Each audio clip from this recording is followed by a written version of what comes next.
Yo, yeah, So Khabib straight said, "Yo, no Israelis allowed in Dagestan." No Jews. Israelis. Pretty sure they said no. what Find the do you Jews. mean no Jews? I mean, Yeah, no Jews I feel or like that's dogs. crazy. Hi, Robbie, Ranjit, and Danny Pearlz. It says What's up? Pearlz. Is that your real last name? That's like a stripper name. No, it is. That is his stage name. And It is would my you know what stage a stripper name is, shouldn't they? I'm gonna Danny dance to Rob Pearlz definitely Zombie. sounds like one. I'm just saying. I'll give you a pearl necklace. Shit. Let's tone it back a little bit. I'm gonna. Yeah. You says the guy who called me a stripper name the moment we logged on. Danny Pearlz, is that your stripper name? I was like, okay, that's the kind of podcast we're having. Okay. Just talking? Well, what's the show about? It's about nothing. It's about nothing. Just want these guys to know you got another thing coming, bitch. I'm still around.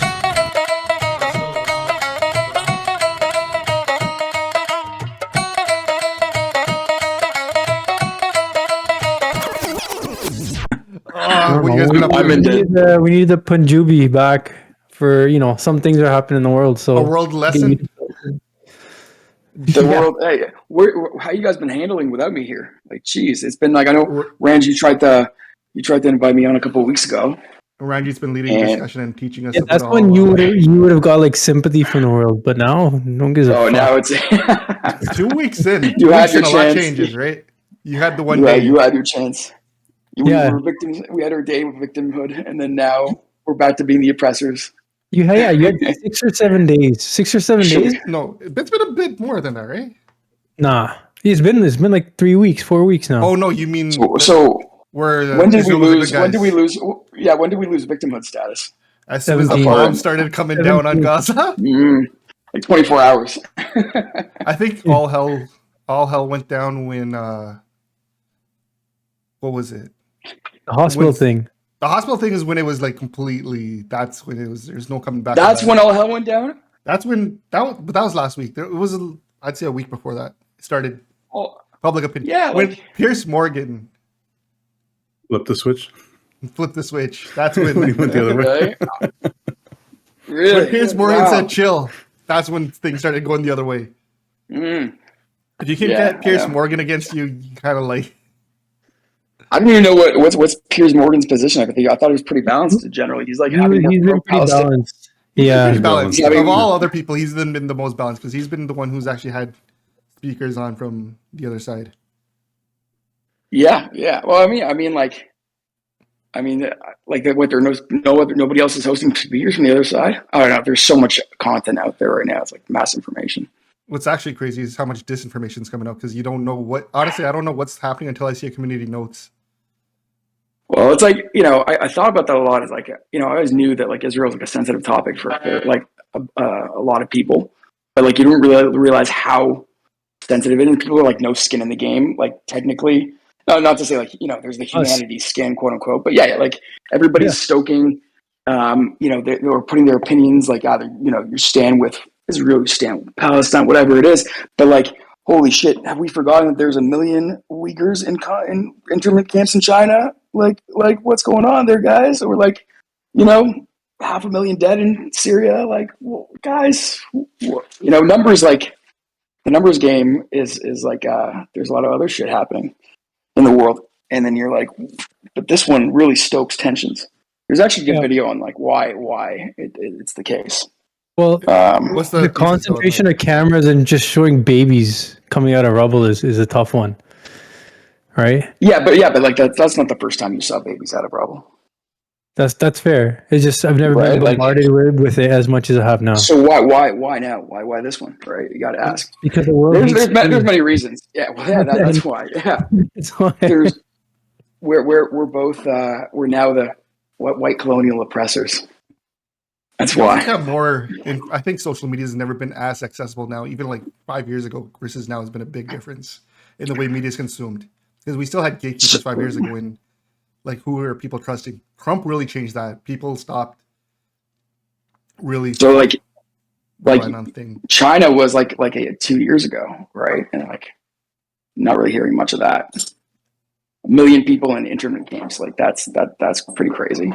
Yeah, but they also don't have anything coming out online, right? Very So little exactly. There's controlled media. I mean, who knows if the Syrian civil war started now and ISIS was starting now, would it get the same traction? I don't know. There's a lot of hate, man. There's a lot of shit going on. But I feel like when ISIS and the Syria thing happened, that was pretty well covered social media wise. That was right around the time the Arab Spring stuff popped off, and then. But you didn't see protests like this. No, you didn't see the protests. The protests for Palestine is bigger than anything you've seen. That's probably bigger than anything. Arab Spring was really contained to just Egypt. If I had to say, and Danny, this is probably what you probably think. There's always been like a boogeyman of the crazy Jew controlling the world and destroying Palestine, and now it's just easy. It's just easier to shit on Israel and settler Jews, right? So, it's been such a long conflict. First of all, like the conflict in Israel between Israel and Palestine has been much older than the civil war and unrest in Aleppo and whatnot, right? So, it's one thing. The civil war in Toronto, man. History, a bit more documentation on it, and as a body, okay, compared to other conflicts that you just brought up. So there's that is different. There is a layer of anti-Semitism, I'll admit, to a degree. I'll admit. Thanks for the admission, Range. Where it comes out, like I that's the only way I can rationalize the reaction, right? Like especially October 7th, when Israel's still counting the dead and people are protesting and kind of cheering. And even like you see videos on college campuses, people are straight up calling for gas chambers. I mean, when it's not a joke, it's pretty bad. Yeah, and then you see what happened in Russia last night, obviously. Yeah. So I mean, as much as the average white Jewish guy can blend into the population, man. Yeah. Like the world is stacking up against you guys, but this conflict is different, man. You can't just say it's apples and apples and say Israel Palestine is the same as I don't know, the regime in Syria versus like the rebels there, right? So what's different about this then? Let's break that down, because that's a good point. Let's break that down. I mean, this one's biblical, right? Jews and Muslims going to war again. Well, there you go. That's that hit the nail on the head here. It's not Muslims against Muslims. And then at the same time, this has been going on in New York since I remember. Like, I go back when I was in university, you'd always hear and see the videos on those 240p flip phone cameras of like people throwing chairs, and an Israeli speaker came or a Palestine speaker came. Yeah. It was just war there.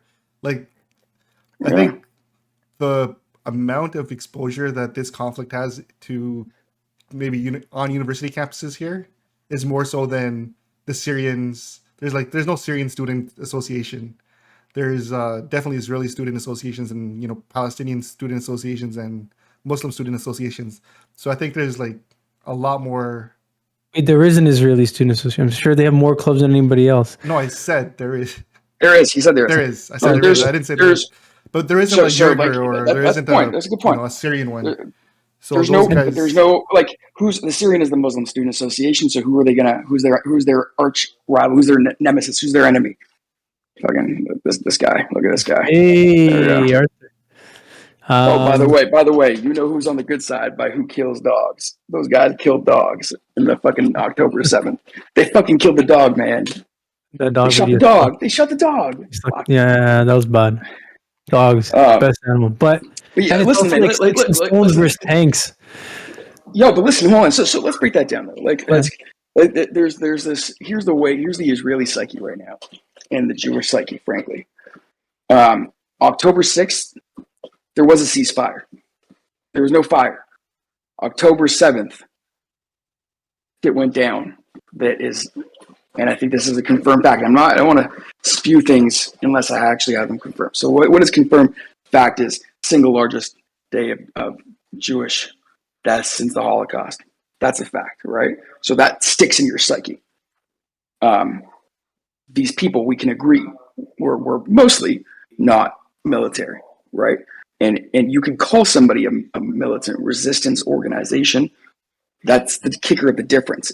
Do they attack purposely, intentionally civilians? That's what the terrorist is, right? That's what they do. Do they spread fear to civilians, and then the way they did it, the brutality, the sheer, which is, I mean, people are having these debates on like 40 beheaded babies and all these straw mans where it's like, isn't one enough? Like, isn't one a problem, right? Like, you get caught on like, what's true. Well, it's true that they came in there. It's documented. They came in there and they slaughtered and in gruesome ways innocent civilians, whether they be at a rave or grandmothers and children and holding their parents that they would later burn the house and so it's gruesome. So there's a serious trauma burn on the Israeli psyche, and we know it. The moment that happened, every Jew knew it's like, okay, here comes the pro-Palestine protests right away before the first bomb is even dropped. We knew it would happen. And so this is not surprising because we've seen this rodeo before. And I can tell you this, nobody's having discussions saying, oh, I can't wait for those Palestinian kids to be killed. Like, nobody's excited. Nobody wants to do that. It's about like this fanatical desire, and it's a shitty situation. It's a shitty situation for Israelis, and it's a shitty situation for Palestinians because we know that this is what's going to happen. And it's just war as hell, fucking brutal. Nobody wants this, but on October 6th, nobody thought this would happen, and on October 7th, it went down, and then things changed. The narrative changed. Now, I mean, you can have debates, legitimate debates about Israeli occupation of the Palestinian territories. Like, those are legitimate questions, right? Like, and it's a legitimate debate, but like the psyche is not there. Nobody's talking. It's two separate debates going on right now. It's one is, is the occupation legitimate? But that has nothing to do with retaliation, revenge, justice for what happened on October 7th. This is it. That's it. Nothing before October 7th happened. This is the response. And then so the Israeli psyche and the Jewish psyche is removing those two things. Because ultimately, if you conflate the occupation and the validity of it, and these are legitimate concerns, like fucking nobody's denying that the Palestinians are going through shit for 75 years, but I mean, no rational person would justify that as the reason for killing and slaughtering, massacring civilians, raping the women, all these things that we would think we all know are wrong. And if they stopped the military, if they just kill the soldiers and kidnap the soldiers, that's one thing, right? It's like that's soldier versus soldier kind of thing. But then when you go into towns and do that shit, then so now that everything changes, and that's the separation that we're getting. And it's a fucking shitty situation. It's only going to get shittier because like the strategy right now is to basically starve and get Hamas out of the holes, get them out of their holes. Apparently, I just saw today that they have months of stockpiled food and fuel for this moment for their fighters, and then obviously the civilians have to suffer, but it's just suffering all around. Did it have to be this way? No. We could talk about this open air prison for 15 years and all these things, and then we can have counter arguments and all these things about that. And these are legitimate things to have, but I'm telling you that there is the only thing that's mattering for Jews right now is there was something happened on October 7th. Something terrible, and then this is the response. That's it, and they try not to merge the two things. And frankly, I'll tell you this: Israel just doesn't give a fuck because everyone's going to kick and scream, and they're just going to do their thing. Because otherwise, two things will happen. Now, Israel intelligence messed up so bad. Like, how could this happen? This is like huge failure. Yeah, like it was a huge embarrassment. Yeah. And the investigations will come, and everybody's asking these questions, but now, so that what do they have to do now? They have to go even harder to prove a point. There's a point to be proven, which is even more dangerous. And unfortunately, that's what has to happen. That say that if you do this, this is what's going to happen, right? So there's a point to be proven. When you're proving a point, shit gets really messy and it can get really ugly. And like, here's what's crazy. You talk to these like people on Piers Morgan. Everyone gets mad that he asked the question, "Do you condemn Hamas?" Like, I don't even know why that's a controversial thing, but apparently, that's like causing controversy. And people aren't saying yes. Like this NYU student who got fired from her job, she was tearing down posters of Israeli kids. All these things are crazy. This is like that's the anti-Semitic part. Is like you can't condemn people that massacred kids and women, rape women. Like you can't condemn that. It's not a hard thing to say. I condemn as a Jew. I condemn the loss of innocent life as a result of bombs. Of course, I condemn it, but I condone the necessity of rooting out Hamas. But it's not. I don't like. It's not. Is it justified? I obviously that's such a difficult question because fucking kids in rubble that's terrible. It's terrible to see that shit. So then, at what point? Right now, the number. Go, Robbie. Go. No, I just had obviously, I'm more ignorant than the three of you in this topic, but clearly we're calling what Hamas did as a terrorist attack. Let's not even question that. It is what it is. That's a baseline, right? So we can all agree. Let's just. I mean, nothing to debate. Nothing to debate there. Let's move on from that, right? Right. Okay, so that's a crazy thing. Everyone's debating that. And we've defined it: killing innocents, killing civilians, and not going after military targets is a form of terrorism. At what point does the response become a war crime on the response of not on the part of the Israeli government? There's a point where you can't just drop an atomic bomb on everybody. No. There's a point so where we can agree that is too much. Well, I'm just saying there's a point where the world just goes, whoa, hold on, right? Like 9/11 happened, they went in. It's not like just drop bombs on everybody because the world's watching. Yeah, they're held to account, but it seems like it's basically the attitude here is fuck you guys, we don't care, and this is what we're going to do. Yeah, and that's that's the visceral reaction that you're getting from these videos now, and saying, okay, well, innocent life is innocent life. Like that to me, right? It doesn't matter. We're all bad here, right? Like those kids are kids, right? So if we're talking about military target, is there a better way? Is there a better solution than just bombing the shit out of them? Actually, I have one question. So, from what Robbie said, he said this has been called Israel's 9/11, and when 9/11 happened here, I don't know, we're most of age of remember having vivid memories. 16, yeah. We were mature enough.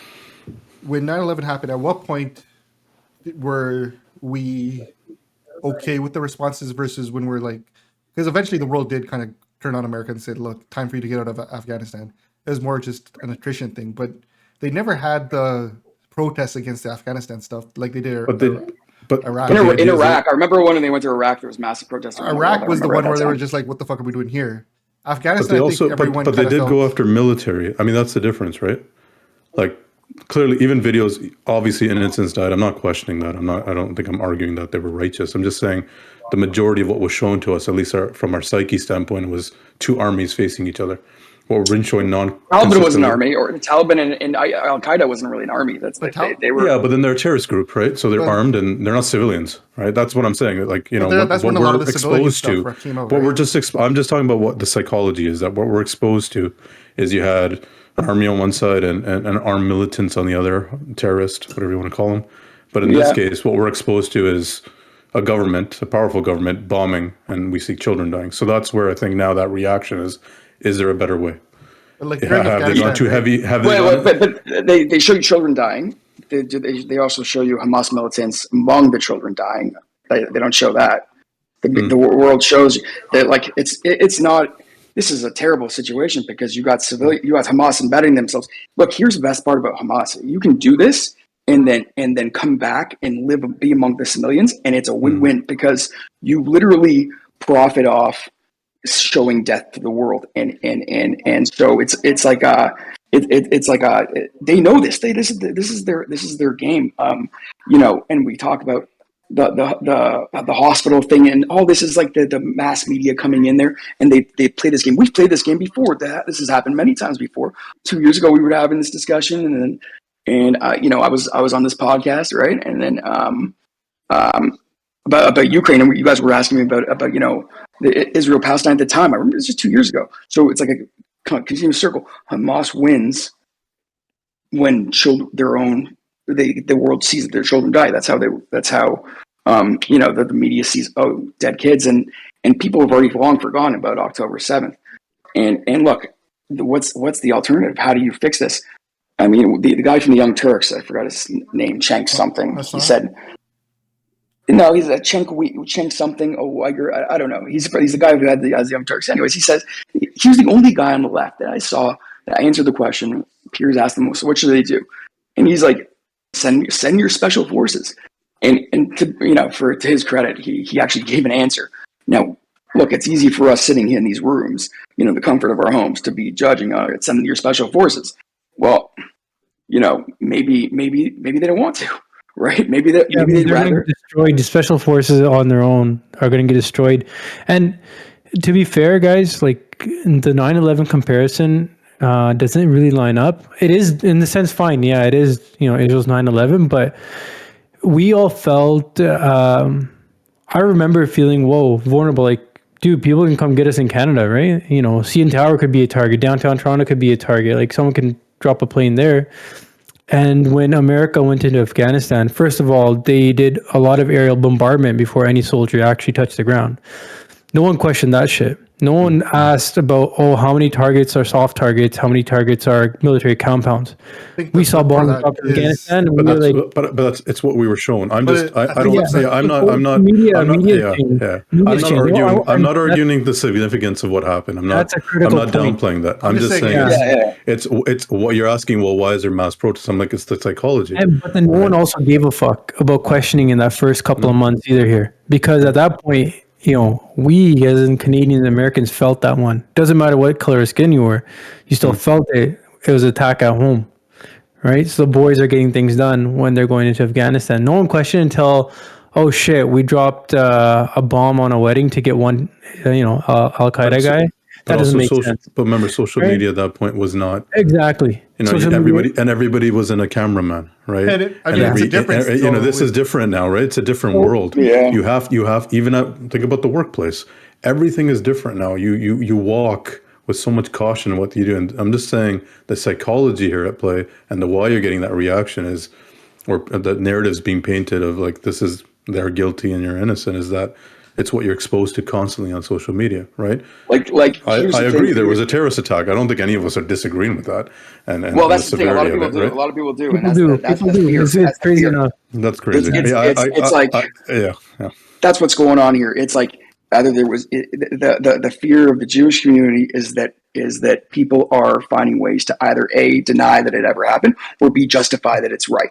And then when you're like, okay, so then that reinforces, you're like, all right, well, listen, if this is who I'm dealing with, this is the other side is, then now Israel is more important than ever, because this is why it was created in the first place, for a thought like that. So you're running scared, and then the community is like, it's together, it's united, but nobody's going ahead. Here's the thing, like, I want to go back to the fact is like there's so many legitimate debates. It's such a complicated thing, and I know on the Palestinian side they're saying this is not complicated. This is oppression, but this is complicated. And right of return and population transfers, refugees. Don't forget, Israel in today's day is an highly advanced, developed economy with in a democracy that is a fully functioning country. It's not going anywhere. Like, it's not like you're not getting rid of it.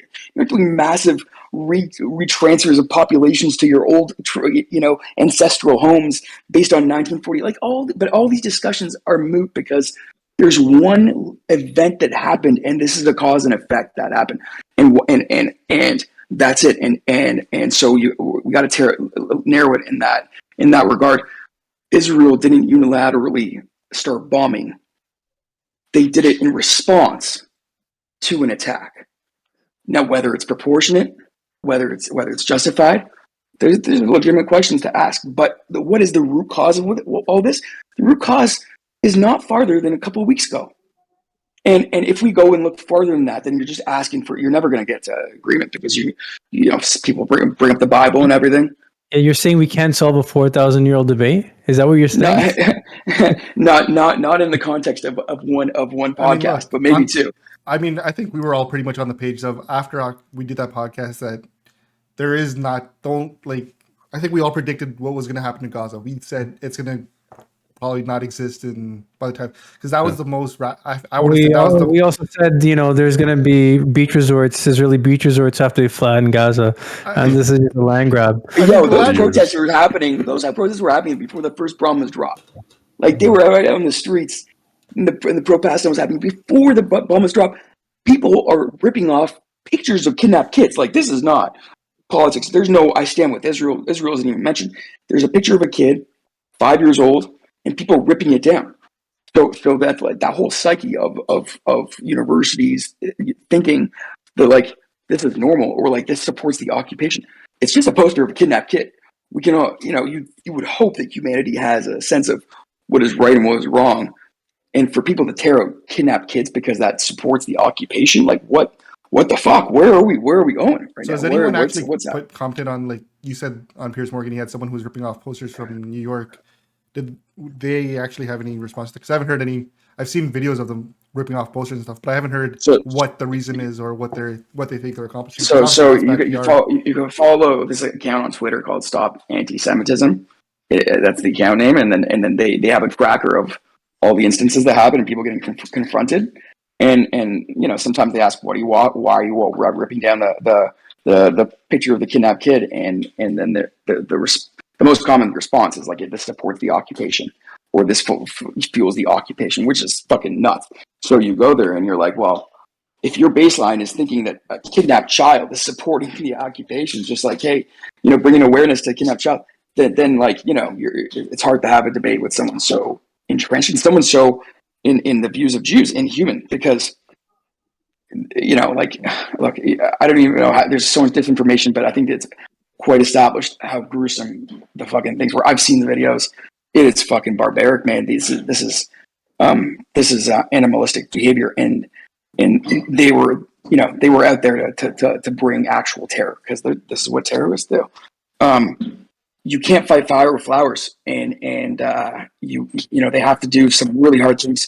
But I'll tell you one thing: I have full confidence that there is no policy of the Israeli government that says how many kids can we kill today, how many civilians can we. It is an assessment of every bomb drop, saying what is the collateral damage. Collateral damage, and and that's the word that I hate. It's the word collective punishment. It is collateral damage. Kill some kids. Yeah, I mean, that's like, it's we're all parents, right? Like that's I think that's where it stems from. I mean, the more you see it, the worse it is. I think it is easy, but war's ugly. Like you said, war's hell. War's hell. And collateral damage. But I'll tell you one thing: the goalpost of what is the acceptable range of collateral damage pre-October 7th and post-October 7th, that's where I could see there being a change, more of a willingness to cause collateral damage, because what is the end game? I still don't know what the end game is. I know there's no desire to reoccupy Gaza. I think that's a terrible idea if that happens. Hamas is out.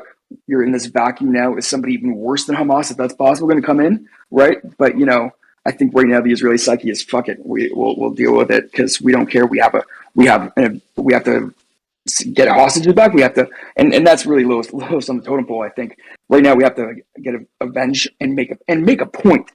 They have to fucking prove a point, and that is the hardest thing to do, because that you want to make a point. You cause a lot of damage. As you're proving the point, you're helping Hamas win the PR battle online, right? Mm-hmm. Because their PR battle is to who? But it's not even online. It's in the UN when. You have a Palestinian speaker speaking, and then you have the. It's a good point, right? It's not just a PR battle going. So, do you remember why I said Israel stopped giving a fuck? Israel stopped giving a fuck about the UN a long time ago, when Iran was head of the Human Rights Council, things like that. When there was more resolutions passed against Israel than any other country combined, Israel doesn't give a fuck about the UN. Israel gives a fuck about it's a place where it can get money, which is the US, which is firmly on its side for multiple reasons. Not from 9/11 to Christian Zionism to all these things. The U.S. is not going to stop supporting it, but also, who's is then there's a question: is who's Israel worried about? Pissing off us sitting over here in the West in the comfort of our homes, or is it more important to prove a point to Iran and saying, if you try this is what's going to happen to you? And I think that they'd rather make our hearts bleed for the Palestinians than risk being soft to Iran and Hezbollah. That's when I say prove a point. It's like, hey, sure, hate us. We don't get to go to Dagestan to an airport there. Oh, Crimea River. But, it's better to do that and make Iran scared of trying to attack us, because they just exposed a big weakness on that impenetrable wall. That wasn't supposed to happen. How the fuck did that happen? And now they have to show them that, like, if you try this, all hell will break loose. That's where we're at right now. And that's the biggest tragedy. When you say in the wall, which wall are we talking about? the Like secure Iron Dome, yeah. the fence, Oh, the no, dome. the fence Yeah, between whatever. Gaza and Israeli Israel. defense, Gotcha. yeah. That fence is supposed to be impenetrable. Like they invest in technology, fucking guided machine guns. Yeah, aren't the missiles seismic. there? Aren't the missiles there as well? The Dude, they have Iron Dome or everything. whatever it is. Oh, Iron Dome is for the missiles, yeah. But I'm saying they have a fence here. How do these gliders get through? Yeah. I mean, you know how they did. Well, the answer On to that, October from what I 7th, understand. I Yeah. woke up to Shinda sending me tweets of guys coming in gliders. I thought it was a joke. I thought it was a Fucking parody. nuts. Game, man. Funny and Yeah. shit. They overwhelm the Iron Dome with 5,000 rockets, so Iron Dome's busy, and these guys take paragliders, and then they also broke dancing bulldozers. There's so many fucking failures that, and don't forget, like Israel was also distracted. Before this happened, there was a huge, as any democracy, having left versus right protests, right, about the Supreme Court reform. So they were busy doing what any Western democracy does, and but these are the biggest protests in history. So, anyways, we don't know this. We're all speculating. What was Israel doing to be out the lunch? The fact of the matter is, it happened, and there's going to be heads to roll on internally. But right now, everyone's like, let's just get rid of Hamas, get Hamas out of power, say that's a win, whatever that win is long term. Who knows? And then we'll deal with the leaders who all fucked up, who all shit the bed, and this impenetrable intelligence system. Anyways, point I was trying to make. My wife's going to kill me right now, but I just one comment wanna, before you leave though. But when we talk about this from that, we speak very high level, like one country, like a game of Risk. We're seeing the pieces, but the root cause of it, we still have like 7,000 dead on the Palestine side, 600 dead on the Israel side. The root effect, you mean? The root, like where we are. Where we are, The like what happens, the disproportion. Like there is like the root cause is a whole separate podcast. No, like, we fair can go enough. back to the Bible and everything. But like when we yeah. A lot of times when we talk about it, Numbers. we zoom out, but when we zoom back in, the numbers of who's actually getting punished, journalists dying, people attending a rave dying, this stuff happens, and then I feel like we disconnect, or there is a problem of disconnecting from it. No.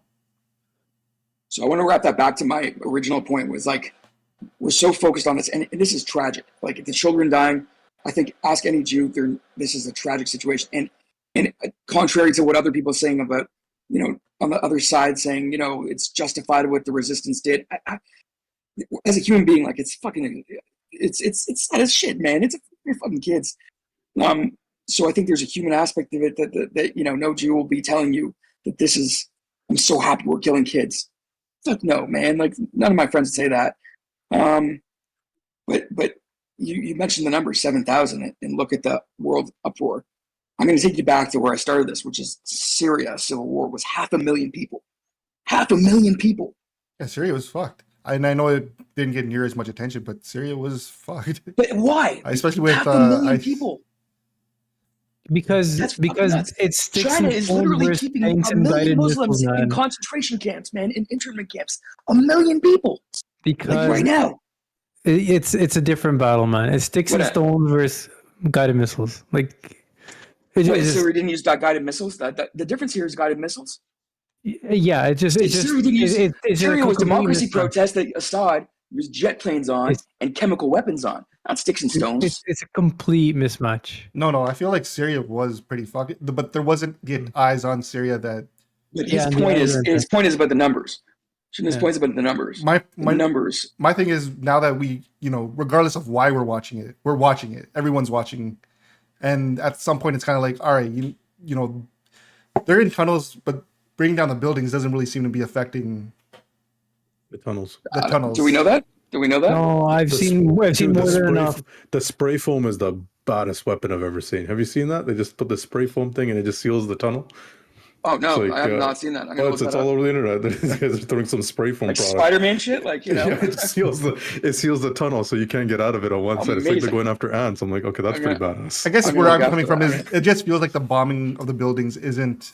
You said earlier that they're killing the Hamas people in there, and then they're not showing that on the videos. They're just showing the kids. But is it actually having a net effect on the thing? And I guess what this leads me to is, what was Hamas's end goal here? Because friggin' 3 dumbasses on the internet said, "Yo, Hamas is fucked, Gaza's fucked. There's really no coming out of this." Good question. Exert maximum damage and avoid the rest of the Arab countries forgetting about the Palestinian cause, which they were doing. Saudi Arabia was about to normalize the relations with Israel. which would have been a watershed moment in Israeli-Arab relations. It's still going to Many happen, I think, reasons. with Saudi Arabia. I don't think Saudi Yeah, Arabia I think so. cares I think too so much. too. I think so too. It's just a pause. Ultimately, in the long game, money's money. Money talks. Technology talks. Security talks. You know, which Israel has security. Saudi Arabia wants influence, and they want to build up access against Iran. There's so many reasons. The fact of the matter is, what's Hamas's end game? Good question. Good question. Because you got their billionaire leaders in Qatar right now. Yeah, and I've commented publicly that I think that's pretty fucked up. That your people are done and you're out making press releases and kind of, you know, nonchalantly talking whatever you want to talk. But if you're not out there with them, what's the point? How convenient. I know, man. Well, it's a good thought. Listen, I got to run here, guys. I appreciate you coming on, man. Thank you. I hope you all become staunch Zionists, like you should. And then I'm just kidding. It's just take a step back, see what's going on here. And all right. One final question though. This is something that's you brought it up. Kind of is being. Do we conflate anti-Zionism with anti-Semitism? Are they intertwined as much as some people make it in? Or yeah, because it's latent. Anti-Zionism is refusal of the right of Israel to exist, the whole river to the sea thing. Criticism of Israel policies doesn't at all make you an anti-Zionist. And frankly, there's a world where you look at the Venn diagrams of like anti-Zionist, anti-Semite. There is a small, I guess, possible theory where I don't believe Jews should have a state. I don't believe Israel should be created. The Jews are okay. But if you look at the statistics on who that would be, and you just go dig deep, you got, very small proportion of people would say, I'm cool with Jews. But they shouldn't be entitled to self-determination. And look, the Palestinians deserve self-determination too. I think I'll say that. And I think an occupation clearly is not a good status quo. Most Jews will tell you that, but ultimately, yeah, anti-Zionism has become anti-Semitism just because of how how the population has started reacting with it. And you don't even need me to say that. You clearly see that yourself in the whole protest. And the protest transitioned to gas the Jews, which we saw. Like, that happened in Sydney, right? So that's why it's like it blurs. Theoretically, you could be anti-Zionist and be not anti-Semitic, but it's such a small proportion these days. And that's the fear of Jews. I know, when people say anti-Zionist, they're talking about not kicking out Palestinians out of their homes and saying my ancestor lived in this house 7,000 years ago, so it's mine now. Yeah, I think that's a very simplistic view of what happened, and I think a lot of shit happened in that time, and we should have a podcast and talk about that because I think it's worth a discussion. But it's look, you guys know very well what partition does, right? Like, let's be honest.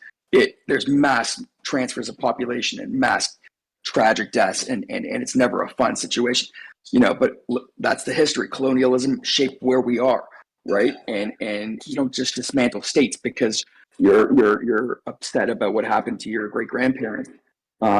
This is like, that's not a way forward. Being stuck in the past is not a way forward. And if you want to perpetuate victimhood, then it's not going to get you anywhere. There's a path to a Palestinian state, and it doesn't mean bringing all the Palestinian ancestors back into Tel Aviv. It's not realistic. It's just not going to happen. But anyways, listen. Let's have. I know how it is when you have any kids. You got to go. Thank you for taking the time. All right, guys. Thanks. Thank you, man. All right, guys. Bye. All right. Cheers. So what's going on with Pierre? That's the transition. Worst segue I've ever seen. Talking about bombing, how's Pierre doing in the polls? Oh man, yeah. What happened to PP this week? Your boy. I don't even. Was it this week? Man. He pulled a Piers Morgan. Hold on. What was this week? You got to refresh my memory. What happened this week? Because there's been so many. Week? Was it last week? It was last week. Yeah, he was basically kind of shitting on Trudeau about how he handled India and saying he went too hard on him. And yeah, basically taking India's side over ours. Yeah. Yeah. Okay. Now that I'm caught up on it, and thank you for refreshing my memory. What I want to say is, PP's a pussy. All right, that's what I want to say on it. It's kind of weird. So the weird thing, I don't know, you guys remember when Just Karen was on, he talked about how PP refused to get clearance on the security thing so that he didn't have to speak truthfully on it. He wants to be ignorant about what's going on with India. He wants to be able to go to these, what do they call them? The Dandiya things. Arbas. Yeah, he wants to go to the Gadabas and be like, hey, India, I want to pass this Hindu phobia bill that, the liberals just won't sign off on. What a crock of shit, Hindu phobia. What the fuck is Hindu phobia? It's six again who bear the brunt of Hindu phobia, more or less. I don't know why they're trying to. Anyways, PP's a pussy. Where do you want me to go with this? You kind of justified it. Like you kind of justified why he's doing it. Oh, he is a pussy, but he has a strategy behind it. Is what you're saying. I told you guys he didn't have a I called it out months ago that this guy doesn't have a backbone. I guarantee you he's gonna flip flop. I mean, he's a pounder. Yeah, but all politicians are. I mean, yeah, but he does it to another level, man. Yes, but so does Trudeau. No, listen, he stood up in the parliament, agreed with Trudeau. Then the next day he did a press release saying, oh, I don't have all the details. We'll have to wait to find out the truth. Now he's saying something else. On this Ninja thing, 100%. Yeah, he is. Yeah, like he's just going all over the place. He's going to. And then this week he tried to distract by bringing an anti-vaccination bill again, or whatever it was that he was trying to, Hold on, what's the anti-vaccination bill? And he's great. Gone. Great insight. Thanks. What's this anti-vaccination? Oh no, I don't know what it was. Some bill, whatever he was going on about. It's like getting away. He's just finding things to rile people up. There's no like substance there. So this is what he's gonna do. So there was I think before all this even, I don't know if it was before, but we had that Apple video. You guys, how about the apples? Yeah. I didn't really watch it, but I heard the fallout about it. Yeah. I mean, the video is him eating an apple. Being a prick. I don't know if everyone said it's a journalist was trying to interview him, and he was like, "Hey, so you're very populist, very Trumpian," and he's like, "How?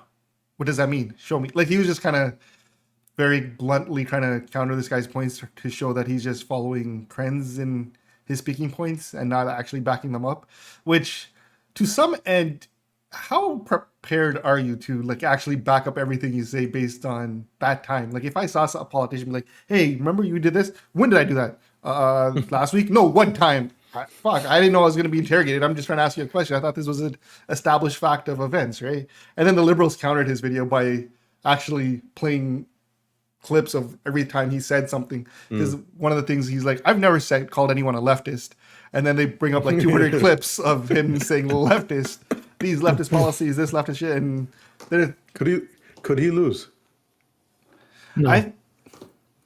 I think so. I think so, man. And this is where I come around is conservatives are infamous for hanging themselves. They get enough rope, they get enough of a lead that they just are like, "Oh, we're winning." Yeah, and then they just start dropping racial if slurs. He doesn't win by a huge majority, like if he doesn't blow the liberals out of the water with the amount people hate Trudeau, and if somehow Trudeau pulls out a minority or whatever, Trudeau that's like championship level. What's a conservative minority look like? Is that a win for Trudeau? Yes. Yeah. Yes.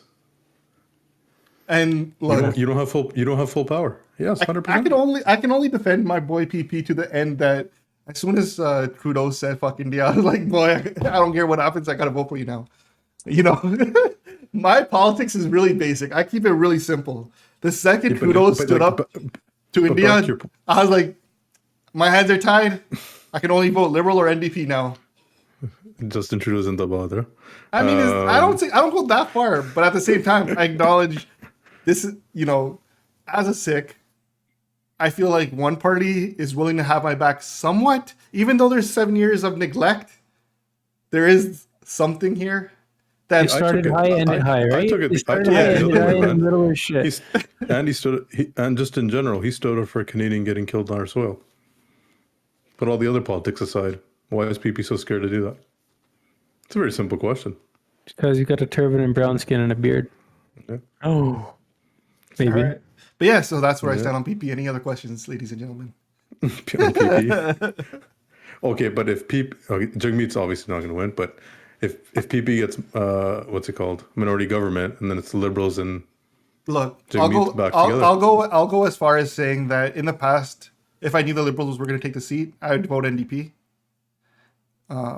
I do still have loyalty towards Jagmeet for being a Sikh politician and being a leader. But he's out after this one, though. I think if he loses, dude, he just re-won the party nomination. They just held the whole convention and he won it. Bro, how much? Seriously? A lot. Yeah, he killed it. Bro, There's no NDP. other one. Bro, it's NDP. Who keeps track of these things? This That's Who shocking. ran against him? Yeah, huh? it wasn't a leadership convention; it was a party convention. But what Nope. policies are going to go for? Policies and then confidence in the leader type stuff comes up, and then he got that. Right? Nobody brought up a no confidence thing. Yeah, So I mean, fine. no one's But like, he's hey, we don't like you, we not want someone else. favorite. So they really think he has a shot. No, but they realize no one else does either. Yeah, it It's is a not- bit of a Now's crapshoot. the time, man. It's Now's not the about. time. It's not about. Everybody hates both of them. Now's the time to bring in someone they like. Nah, I think NDP are just so far gone. Look at what's going on in Ontario. Like, could you even name the leader of the NDP? No. That's where we're at now. We don't even know who the leader is. So, look, the NDP is not getting a We seat. know who Buddy Crombie is. We do know Bonnie Crombie. We know Doug Ford. This is a 1v1 battle right now. And We knew Doug Ford.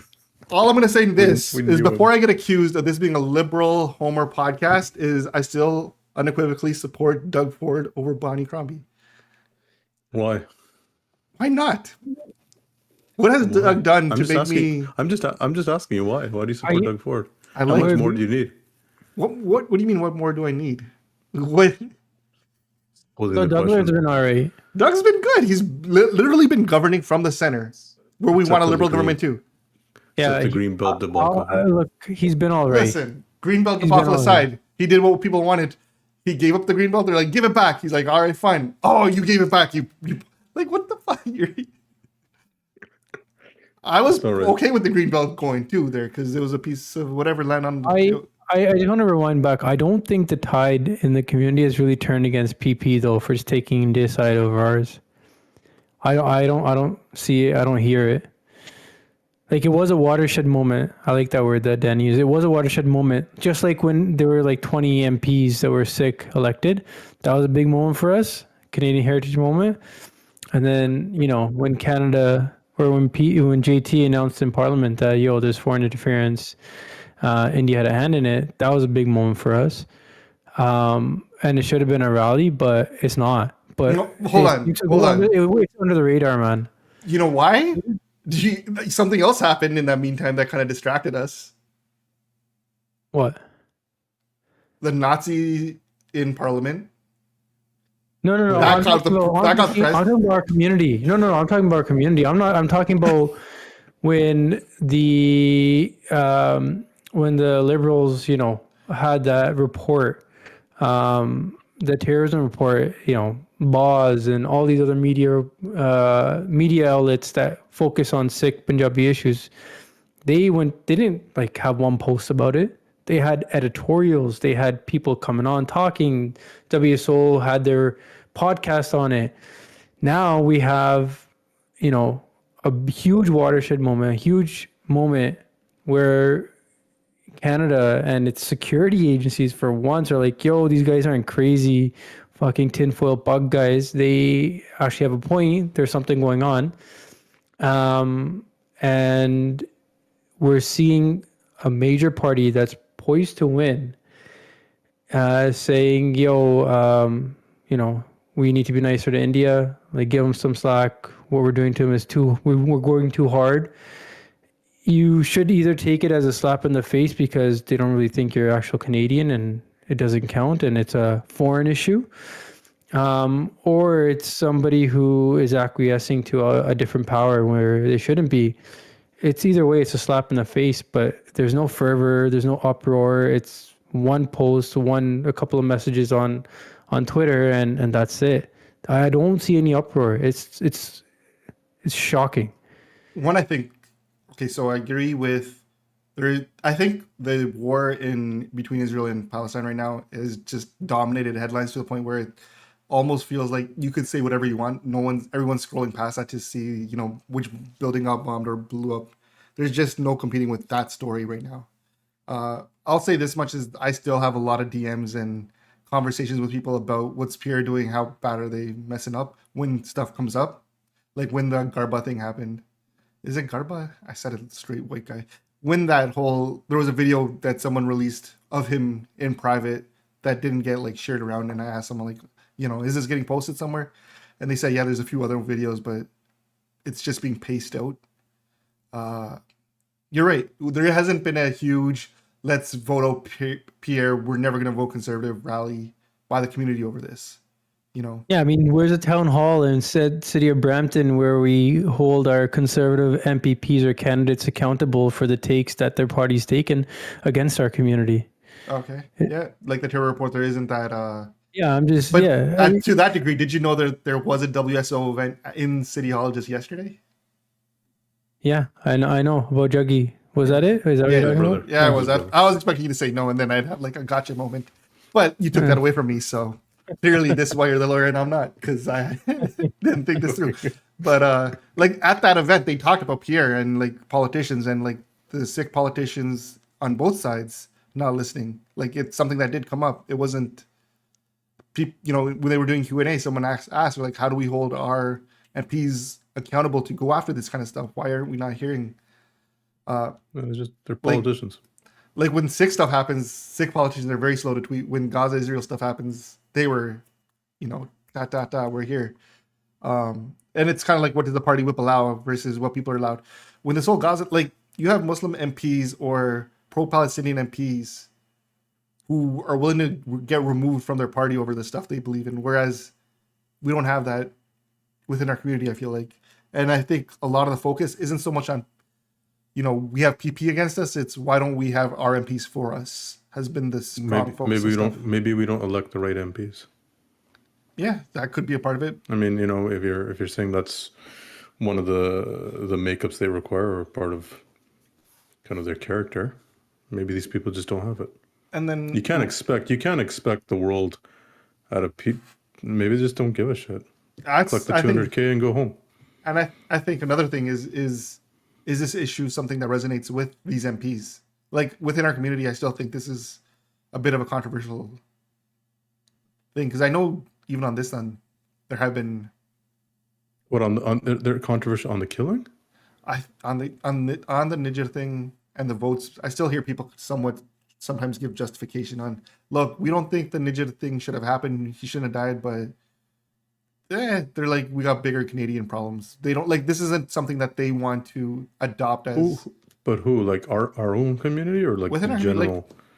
Yeah, but then I think that's ridiculous because the general intelligence community, or at least when the discussion comes of a foreign power operating on our soil, then maybe the other general Canadian population is taking it further. There is general concern, right? Everybody comes in like, why are the order killings on our, extrajudicial killings, whatever you want to call it, on Canadian soil, so we should care, not just as Sikhs, but like as Canadians. The general vibe like, it should be a bigger issue for everybody, like for not even our community, right? Like the general vibe I got was, but it's become an issue for our community. But I think the general community was like, yeah, it's bad, but I hope this doesn't affect my visa. Yeah, did the government of India take an L by opening the visas up again? They didn't take open up the visas. What are you talking about? They're open. No, it's only for entry visa or business visa. It's not tourist visas aren't open. I thought tourist visas. I thought they opened it up again. Tourist visas not open. No. What's an entry visa? Oh, what's the difference? It's like transit, right? For transiting or something like that. But it's not tourist visa, so no one's going there for weddings or wedding shopping anytime soon. I thought they opened it all up again. Nope. Conferences, business. That's it. Smoggums. Commerce. You can fact check me all you want. I'm not trying to fact check you. I don't even know what I Googled. Got brighter. I'm trying to read what you said in terms of the entry visa, whatever it is. Yeah. I don't know what the difference is. Yeah, man. I feel like okay. So I do agree with you. Sorry for trying to educate myself, Ranjit. I do agree with you. There hasn't been that uproar against Pierre or the Conservative Party as there was during the terror report thing. I think there has been coverage though. I wouldn't say there hasn't been no coverage. I think the news cycle right now, even within Sikh circles, is just focused on other things happening around the world. All right, so he gets a pass. I He gets think a I don't pass. think it's done yet. I don't think it's done yet. I think this is still pending, and I think this is something that people are noting. And they said the election's still a few. Yeah, do we Little while really away. care about community? We still love Trudeau even after that blackface stuff came out. We're like, it's okay. It's happened in the past. It's fine. I wasn't offended by it though. That's the thing. I wasn't offended by it. Yeah, but I mean, like, there's been so many things where you're like, yeah, whatever, it's okay. You know, Him Yeah, dressing you up like a politician, you Vegeta, like a Aladdin. like, politician. yo, PP can shit on us all he wants as long as he lowers interest rates. Yeah, I mean, did you guys see Yeah, the because thing? he really has the power to do that. Did you Yeah, see well, it? what the average person thinks that, man. No, but The did you average see? person thinks that. Do you see what the Bank of Canada said? Where they said, look, if you really want inflation to come down, they got to get rid of the carbon tax, 16% drop right away. You gotta Alberta, do it. What was it, 16% drop? What? you'll see a 16% drop in our current inflation rate. 16%. That's the number I saw. So don't quote me. I didn't read this in actual paper. This is what I saw as a headline. Okay. It was basically because Alberta now is opting out of the carbon tax and they're getting an exemption by Saskatchewan is saying they want to follow suit. So They're Bank like of Canada says this is good or bad.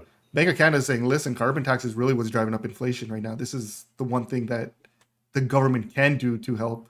It's not all on us because I think the Bank of Canada has really just been like, look, you guys keep shitting on us for raising interest rates, trying to deal with inflation. Do what you can do, which is one, stop spending, two, kill this carbon tax. That's what's really hurting us.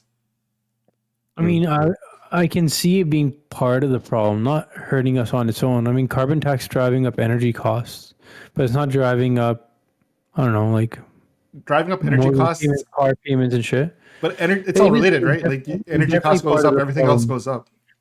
Yeah, it's definitely And part of the problem for sure. It's not like they say, get rid of the carbon tax and you resolve inflation. It's here's a way you can Make a dent. You make a dent that's not on Fair. just us. That's fair.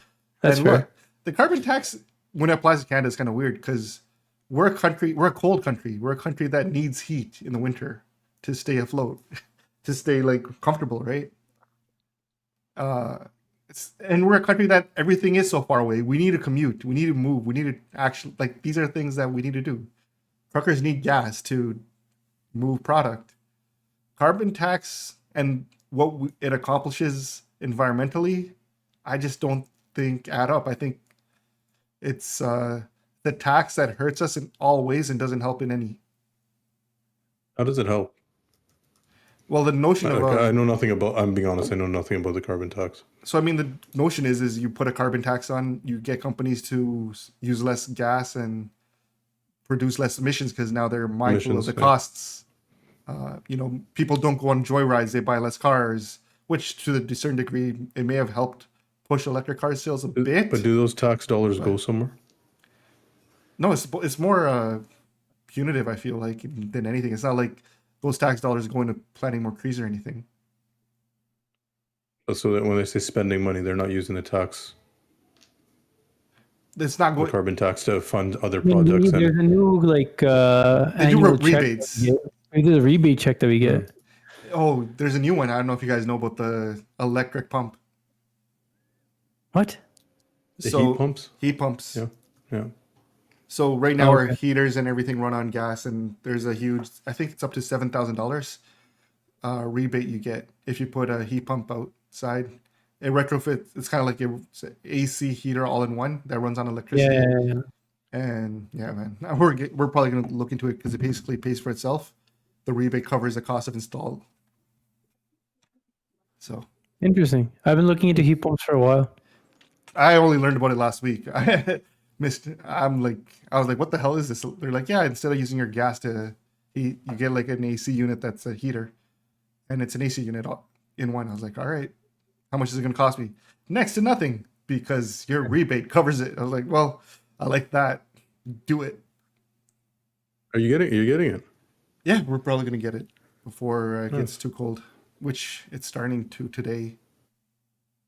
After It's just for your water. Sorry, I missed. No, that. it's for your heater. And yeah. Oh, so for this entire house. Yeah. Yeah. So it replaces your furnace. Nope. It's an addition to your furnace. In addition to your furnace. So basically, you'll still have gas to kick in if the heat pump's not producing enough. But the theory is that it will kill your gas bill by more than 80%, 90%. But it works on electricity, obviously. Yeah, so your Isn't electricity more expensive than gas? No, gas is way more. Really? My Enbridge bill is way higher than my electro bill. Or an Yeah, but appliance like go that? up with like the EVs and all that, right? Yeah. But electricity is still cheaper and it's renewable. Gotta love our nuclear power plants. We need more. I'm telling you, man, it's the one thing keeping me alive. Yeah, anything else happening in your lives? You know what? That's about it. The first part of this podcast was pretty heavy, man. To be honest, Yeah. that needs its own like decompressing. PP, Douglas, PP was, all, like, it wasn't enough. it was not enough. It's definitely not The enough. segue couldn't have been worse. I Yeah. didn't see you guys putting any suggestions out there. Well, I thought we Give were us a gonna chance. decompress and like take in what Talk about it a little bit. This guy just So, yeah. I mean, we just finished talking about it. I didn't know how much more we could have said that we didn't already. That war is kind of fucked. That's I my. think it's the same kind of conclusion we came to last time. There's no end answer. There's no right answer. There's no conclusion. At the very least, let's talk or realize where we are in the timeline. At the start, it was like, overall, not the start, the last week or last podcast, it was like, okay, Israel's going to go ham. Hamas probably expected this reaction. It is what it is. And today, we're at, okay, Israel, I get why they're doing what they're doing, but it hurts their sensibilities, what they're doing. Even though it's been done by so many other countries, right? Right now, we're seeing too much of it, and we wanted it to stop. That's where we're at. So the PR tide is turning against Israel. I'd say it's turned. I don't even say it's turning. I say it's turned. It's turned. It's turned. Yeah, it's turned. It's turned. Before, people like go check on your Jew friends and neighbors. Now it's like, fuck them. That's where it's become. I didn't get to ask him a question though. You know how like we're talking about the cancel culture that's going on? Why is, like, I'm just generally asking you guys, why is posting the Palestinian flag or saying, if you're doing it for the innocents being killed, and why is that justification to get canceled by institutions? And like, why does that mean you're pro? It doesn't mean you're pro Hamas, right? If you're protesting and if you're out there, like, there's this whole cancel culture going on there where like institutions or people are going around saying, okay, this person's pro Palestine, fire them from their job, XYZ. Does raising the Palestinian flag mean you're pro Hamas? Like, I'm really confused by that. Part of me is loving this because I feel like you're trying so hard to tread so carefully over this, and then I'm just being honest. And then us not jumping in makes him just like figure out whether or not he said something that we're trying. No. I'm generally, I am ignorant of this topic. I'm just. I think it's definitely like what you say. If you're saying, think of the Palestinian lives lost, you're not getting canceled for that. You're not getting canceled for the flag. But when you're saying stop the genocide, like one side is committing genocide, the other side isn't. When you're taking a side, that could get you canceled, especially in this debate. How about if you say free Palestine? That too. But and then to his point, don't they have the right for self-determination as well? Right. But what does that mean, free Palestine? Because free Palestine, if you in Hamas's take is no Israel. No, not in Hamas's take. I'm just sea, right. That can be free Palestine from the river to the sea, right? I see what you're saying. And it'll be free. So we're not talking about the little strip. We're talking about the entire. Yeah. So qualifier, right? Yeah. That's a dangerous game. It's a dangerous game. That's a dangerous game. Yeah. Say the wrong word, get your whole career shot. Yeah, that's Well, I can get canceled, but can't fire me. I don't know if it fucks your career, man. I feel like that when we start doing that, we fall into that person. We do people fall into lost their tropes. jobs at Goldman Sachs. Well, they said stupid shit, I think, right? I think a lot of it is, it just depends on, look, I think if I was a hiring manager or I was a CEO and how do I say this without jumping on it? If I had someone applying for a job and on social media, they're like, yeah, KPS Deal's my hero.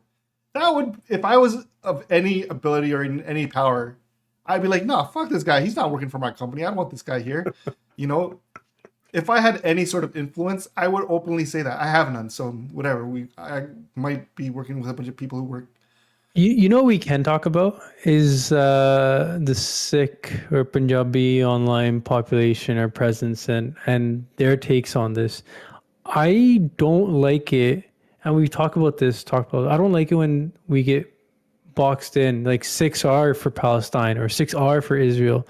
No, I mean there's aspects of both that speak to our history, our I don't know, our values, but like there's no one fucking side. I mean, There's no like, no state in our unanimous human. for Palestine. I think we're in for Six are for humanity. Israel. We are for Humanity. But I think That's the only card. and- That's the only, and- as he said, the only skin we have in the game is the humanity. But there's also like sovereignty, the issues of sovereignty that we should be able to understand and respect and even relate to a certain degree. But who's Right? like Like, now? we That's didn't where get a you sick get kingdom It's by sovereignty. Which side are we you talking didn't, we about? didn't get Yeah. a sick kingdom, right? By simply saying, "Hey, look, we got some parents here, so we're gonna draw a line in the sand." No, right? people were killed And for that. respect There us. people wars were Yeah. fought. Yeah, and so there was some sovereignty, there was some viciousness. I just don't think there's a solution to that. It's ugly on both sides. Yeah. You know, he brought up the partition. It's just funny when you think of it because both sides thought they were right. They were sending trains full of dead passengers back and forth to each other, Boy, saying, "Well, he's the devil." And it's like I don't know on when you- purpose, that fucker. He has knowledge of our yeah, culture. exactly. But there's no end to it, right? It's not pretty. Yeah, he And did the- that on purpose. and I He's mean, like, you guys the- know partition. It's like fuck. He's got us. He got us. I still feel like our biggest But the L war- was the not war saying crime- the we war- want our the spot. war- No, He's but also- the war he crime, also the war said- crime thing, they have to answer for at some point. To who though? That's the one thing I've come to accept. There is no one you're Oh. responsible for to answer. Dude. The UN has no impact on any But country. then the U.S. But can the U.S. can't sit on its mighty horse and then say, "Oh, it that's will. blah, blah, blah." It is. It's going to. They don't care. The UN's not going to hold the US responsible. Putin is the one who called them hypocrites. China called them hypocrites. And what does that mean in the end? Nothing. It's just like, okay, yeah, we're hypocrites. That's it. It's rich. It's Like- rich coming from those two countries, right? No, but their whole point is you guys keep trying to tell all the other countries when Yeah, they're crossing the other line. world's police. Yeah. And here you are kind of giving a free pass, and still when Biden says, "Hey, I don't trust any of this stuff. I don't know," and everyone else is kind of like all the other countries. They're not just getting their news from TikTok. They have their intelligence agencies. They probably know stuff and what's real and what's not. Yeah. And when they're it's the like- ones wagging their finger at, I just feel like the UN has once again proven that it's impotent, Useless. and useless, and just a nice kumbaya. Let's send But overachieving kids crazy, to New what's York for a crazy week. is like it's crazy. Like a lot of countries start talking about the humanitarian crisis, and you would think on a world stage, a country would be like, "Yo, shit, yeah, everybody's judging us. Let's chill out. Let's chill out for a second." It's just like fuck it, like bombs away. Let's go more, right? It's like what Look, the Danny fuck, had a good dude? point though. He's like, "Are we afraid of world perception, or are we trying to prove a point to Iran?" They're like, Yeah. I get that. Yeah, they got- but they're in different places. what's their end point? They're saying end Hamas. What does that mean? Demolish Gaza, right? Like what's the end game here? So you're gonna go and destroy that whole area. You think those people are gonna be pro-Israel now? No, but if there's no one Like left, those million people that you have there, you think they're gonna be very happy with you as their where does the Listen. psychology go? No, but listen, it's easier to deal with. Systematically going after Kharkus, and anybody related to Kharkus, anybody could look like a Kharku, kind of turned the tides against Kharkus and their perception in Punjab, Yeah, and how much acceptance they had in the community, right? look, So it's not like there's a playbook there. There is a playbook there where this does work out. I just think you're just breeding a whole new generation of hate. And No, there's that but- too. And then they all move to the West as refugees, right? exactly. And they're And not living there. The people And- that are left living there cope. no, but the people left living there are half of what was angry at. It's not 1 million people who hate you now. It's 500,000 because half of them are gone. So Yeah. there's There's one more. a population That's fall fucked- going on That's somehow, fucked. right? That's fucked up when you say it. I mean, sometimes you just gotta say it as it is. I don't know how to really sugarcoat that, but The population is dwindling. It's I wanna segue to another organization that might be inept, and that's the Akal Takht. Oh, I thought you were going after American Sikhs again. I don't even know how to start this one. I'm already on edge. Well, they This is recently this is passed an destination edict stuff. Forgot about this. that no weddings in halls or it's not a hall. Sorry, Destination beaches. destination weddings. Destination. I know where no I gay stand on weddings- this. I can argue this now that I know No, exactly. no what gay we're talking weddings about. and no what's the third one? Interfaith. No interfaith weddings. Yeah. So those three things, like this is a big thing, pissed off a lot of people, a lot of dumb people, a lot of smart people. A Did lot you of just call crazy me an takes idiot? online. It's in this I'm Brooklyn. called somebody an idiot, but you could be the idiot. Let's see what your take is. All right. So Shinde, give us the religious take on this.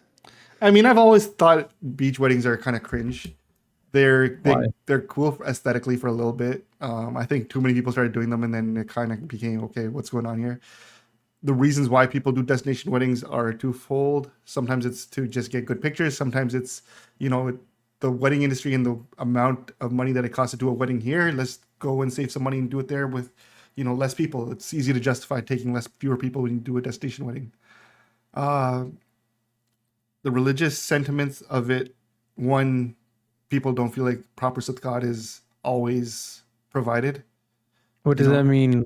What does that What mean? does that mean? You- It means you're on a Awesome. beach where a bunch of onlookers in their bathing suits are literally 2 feet away, just watching and gawking at it, which, alcohol's on the same premises as that this wedding's happening, that you're being Mara Surup on. There was a ban on doing weddings and taking Mara Surup to like big halls where alcohol was allowed years and years ago, like early 2005, I want to say. That's Yeah. when, that stopped the Nagar Kirtan from happening downtown in the capacity that it was at that time. I've never really been a big destination wedding person. I've heard that, that's not the case for all destination weddings. There are people who take extra care when they hold their destination weddings to make sure that there's a higher level of reverence provided. And some pretty dominant Kirtanis and well-known Sikh influential beings have gone there and said, no, things were a lot better here. It wasn't an alcohol-driven wedding. That said, I mean, the Alo ban on destination weddings, it's something that's been brewing in the community for a while now. We've seen TikToks and people kind of saying, hold on, why is this still happening? There's this one guy who kind of capitalizes on these destination weddings. There's a reason a lot of people don't jump into this, because they know that it's a sensitive thing for a lot of people. So yeah, so I'm not against or surprised. I want to quote Nate Diaz. I'm not surprised at all by any of this. But Would you go, Ranji? I want to see your review. No, I agree. I mean, I'm pretty cluttered in my views. If not my lifestyle, but in my views, yeah. I do get it. There's years and years of Biadbi happening, like somebody standing 5 feet from the balcony, having a brew, watching a bunch of people get married, and we wouldn't allow that in a Gurdwara. Why would we sacrifice the sanctity of our traditions and our beliefs just so someone can have a nice backdrop? That's what the pre-wedding pictures are for. Just do it that way, right? It sucks because going away for a wedding is kind of a nice change, and having a smaller wedding and a smaller venue is great. So there is something that is being sacrificed, but it's for the greater good. So overall, it's a win. There's the other two things we can discuss, and then I have an overarching argument again. Why is this all stupid anyways? I hate lawyers because they're leading you down a path and trying to build up enough of a case that they're like, haha, I got you. And I'm like, and I really just don't see it right now, which is driving me crazy, but I know it's coming. Yeah, well, My view of it is that why don't you just get married here and just go and party? most people just view a wedding as the party, anyways. That's just the reality of our weddings now. That's where the high price tags come from. So why don't you just get married here, jump on a plane the next day, and go? And to play devil's advocate, I mean, why isn't anyone just going to the party bus parked in the parking lot and Drinking. beers? that's, And that's always my thing. If there's such a serious issue, ban those party buses. They're And I think people are now becoming to catch on to it. I think for a lot. So I think no, everyone's known about those party buses for years, man. So here's where I say everyone. When I say everyone, I mean social media. When your weddings were contained within a small group that people wouldn't see a lot of the stuff, people in the UK didn't know how big the destination wedding craze was till it started really popping off Twitter and social media started retweeting it. People abroad and on Twitter, and I say this openly, don't realize just how big of an issue this party bus thing is. I'm not going to go and take photos if I see it, if you know the people or friends. I've had friends who you go to their wedding. I wouldn't even say they're close friends, but sometimes it's acquaintances that you respect enough that you're not going to go and blow up their scene and be like, dude, what the fuck? Right? I feel like we've all seen Instagram stories right after the wedding. And like, dude, I'm not going to screenshot this shit because I don't want to be a scumbag, but... Yeah, but then don't be a scumbag. That's the whole point, right? Right. Yeah, no, what I'm saying... But what's going to happen is someone's going to be a scumbag, and maybe they're not a scumbag because they'll be seen as a hero for this, but they're going to publish it and report about it. That's going to cause this outrage. So here's... Just like in India, right? Like you have these marriage palaces, and we have a Gurdwara offsite.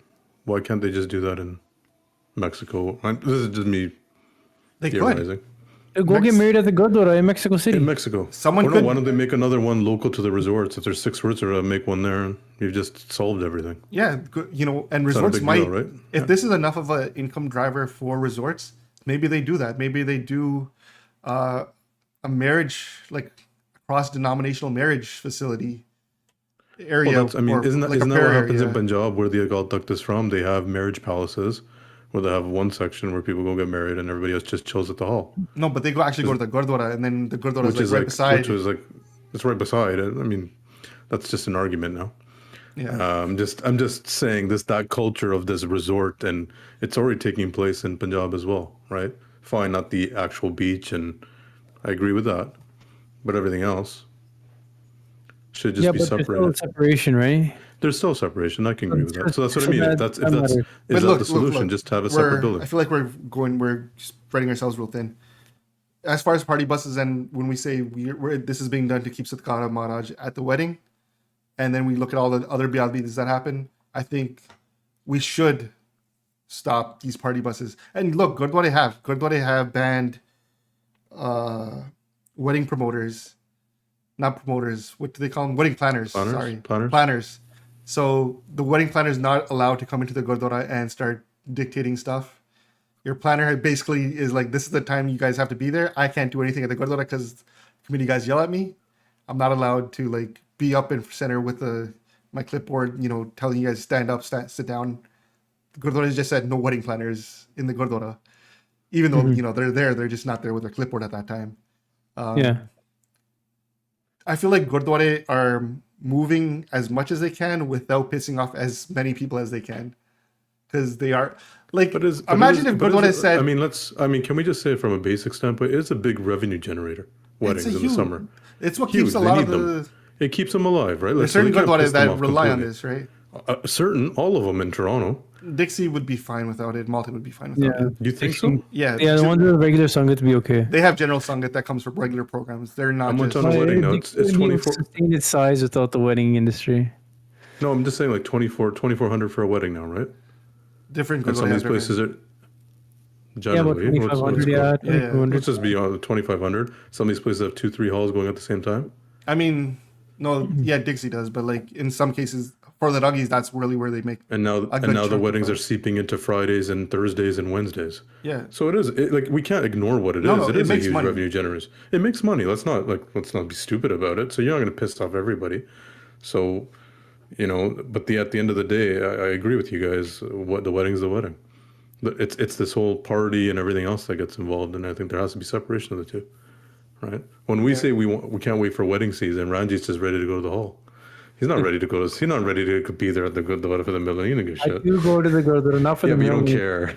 You don't care though. That's not the party. Look, there's definitely things that we need to take back and put control on. But honestly, at the same time, a lot of times the Granthi will be telling people, don't stand up now, everyone stay quiet. People don't listen. There is a level of whatever. We're here, we're in control right now. And Like the Shogun stuff needs to stop. yeah, it should have stopped. Sometimes people Should don't be do no it. Shogun. Yeah, but at the same time now it's gone to the point where the Gurdwara have realized that people are still going to do it regardless of what you tell them. So what they do now is they just end the wedding, take Mara Sarup away, and do Sukasan right after. And then they're like, all right, now yours, Sagan's happening, whatever, do it. The whole Sangha should follow. Or just do it in a hall, And close the hall, close the door in halls behind another them. room, Yeah. and then just do it there. I'm telling you, the Gurdwara have gotten to a point where, and this is something I've observed while being at certain weddings, while covering them. People generally, I've seen photographers have to help people and tell people what to do in terms of, no, you can't do that, don't do that. Who enforce Maryada more than the Granthi or the Raggis around do. Because the Raggis are pretty messed up. The Raggis, I think, all do it on their first attempt. Maybe some of them had a second attempt. By the third attempt, they're like, look, we don't get support from the committee on this. We don't get support from the Sangha on this. What are we doing? We're just, if no one really cares. And I know there was a group here who was kind of trying to do a Satkar committee type thing where they were going to weddings and trying to help enforce stuff. They got kind of run out. It's just kind of wedding crashing. That piss off. I'm just telling you, people.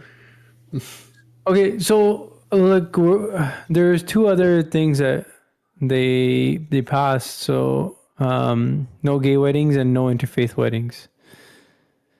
I feel like the gay one isn't going to get that much attention or that much controversy from a lot of people. I think, even if you're really progressive, you're just going to be like, look, that's just how it is right now.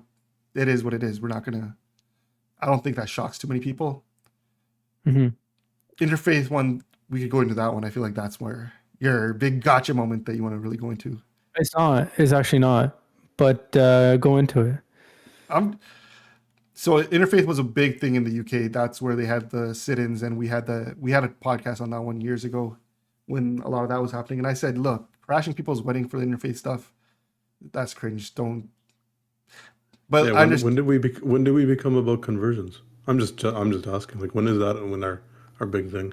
Well, it's always a sick wedding should be a sick wedding, correct?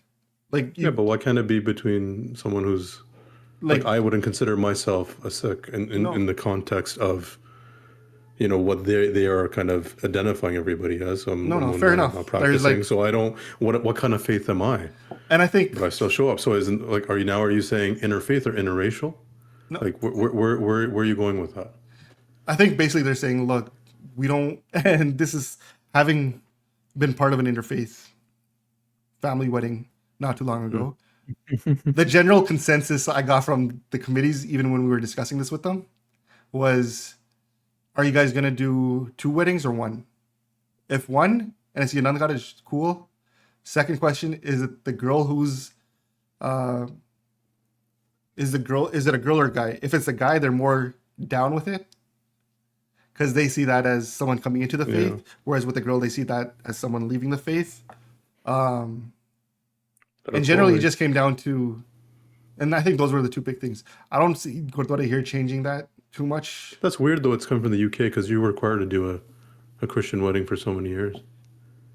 You had to have 2 weddings, right? Yeah, he even here too for a while. In the UK, that wedding is not considered lawful.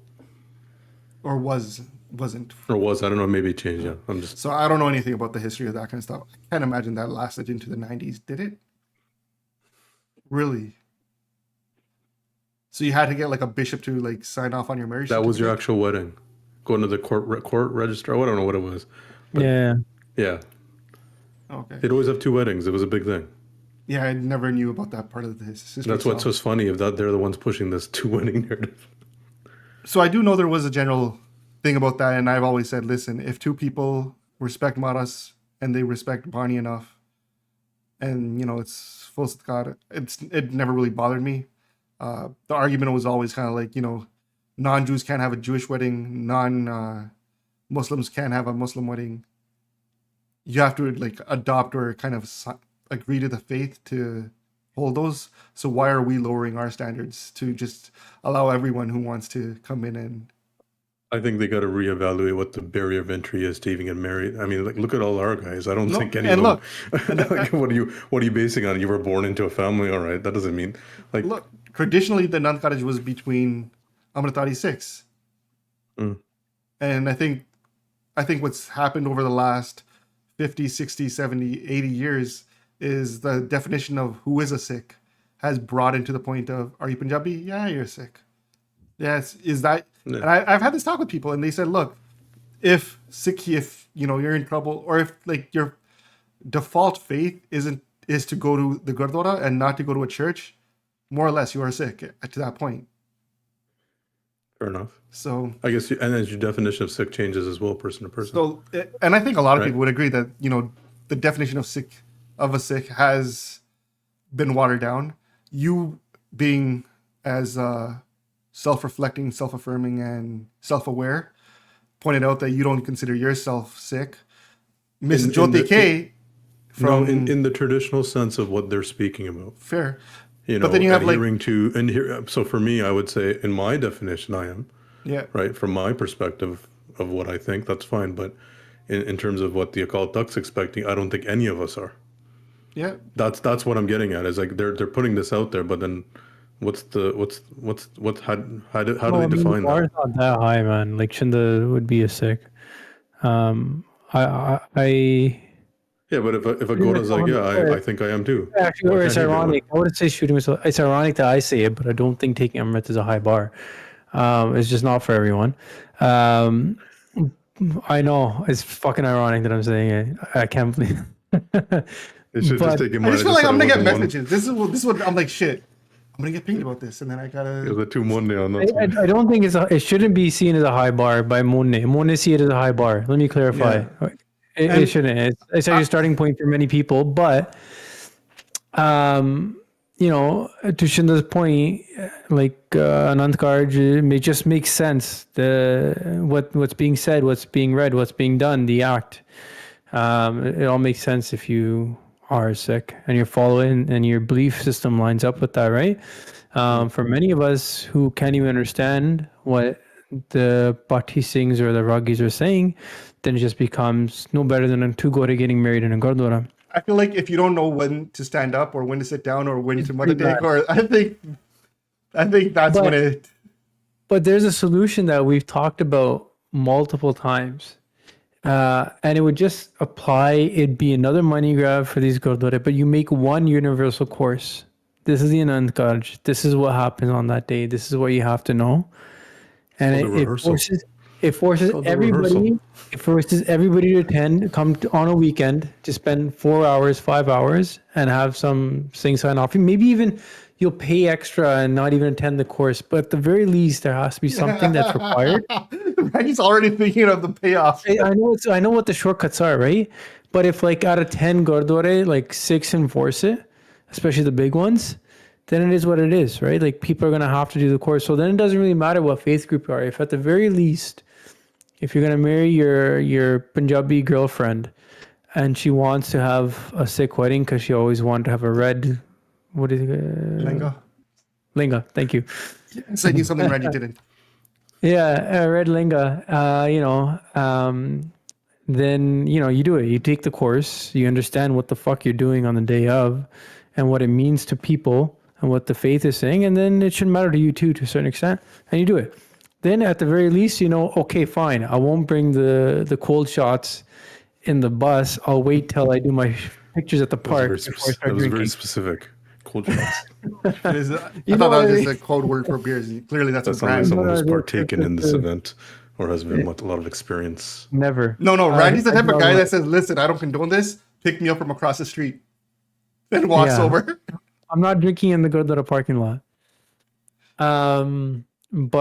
But yeah, I mean, just having that basic level of understanding the decorum required would eliminate a lot of these problems. It would even eliminate like the problems of the destination weddings if people at the very least before they were allowed to. There's an understanding and a respect. There's a basic understanding. Oh, okay, like, this is what's happening, it would raise the level. And you make people pay $200, $400 per person. In the grand scheme of what they're spending anyways, that's a drop in the bucket. You know the thing about the destination wedding, though? Put a money value on it. Here's the thing about the destination wedding. Say people are just like, look, yeah, we're not going to do Nand Cottage. We're not going to have like Amara Sarup. We'll do it to a steak. We'll have a poti there. That's kind of, They'll just get married here and go there and play dress up. They'll still get their photo ops. They'll still be able to get your photos and call it a day. Like, man, people think too much. I can still see people working around this because that's how the gay and cottages that have happened that got highlighted. Their defense was, look, we don't have Mara Sarup here. We did it to a poti sahib, and it wasn't a traditional wedding. It was more of a ceremony. We didn't say it was like the proper Nand Cottage ceremony that we're thing. But what you can't stop two guys dressing up in the garb and having justice of the peace and getting them married. No. They're going to do that. That's the look is the wedding in Batinda in Punjab. Yeah, which is kind of wild. Two girls got married. So that's what triggered this. But here's my gotcha moment. I don't know if it is, but nothing's going to change because Akal Takht has no way of enforcing anything it says. Godar are going to allow it no matter what because no one's there to stop them. Who's going to police that? Who's going to police it? That's what it comes down to. You get onto the resort. The resort. No police one's going to stop Dixie from sending a party Singh to someone's house to perform a wedding because there's Mara Sarups in many people's homes. They're going to do these weddings. There's no shunning. There's no, their powers are extremely restricted. So what's actually changed other than a bullet point or a news flash out there about what they want? They have no power to enforce it. So who gives a shit? I think to that end, there are people who do give a shit though. And I think that you will, if we do see things that are really blatantly abused by people of note, people of influence, we'll see, they won't be able to do it because they know there's going to be community reaction to it. So guys like Jimmy can't do. Yeah, they won't be doing the destination weddings anymore. And Ragis, you won't be able to have a notable Ragi come and do Kirtan. But no one's stopping that one guy in Mexico who does all the weddings. No one's going to stop him. No. But he's going to say, listen, fine, I won't do it to Mara. I won't take a Mara Sarup no more. I'm going to just do it to a poti. I honestly think just people are going to get married here and go there. But I think they're just there for the pictures, man. But I think when we talk about weddings here, I think we will, when BLB gets up, we do start seeing people saying, hey, you'll start seeing protests at weddings. Just like they happen at the UK, I think you'll start seeing them here. Chalo, I'm not bombshell. Take it easy, boys. Thank you for another pleasant week. See you later, guys. Cheers.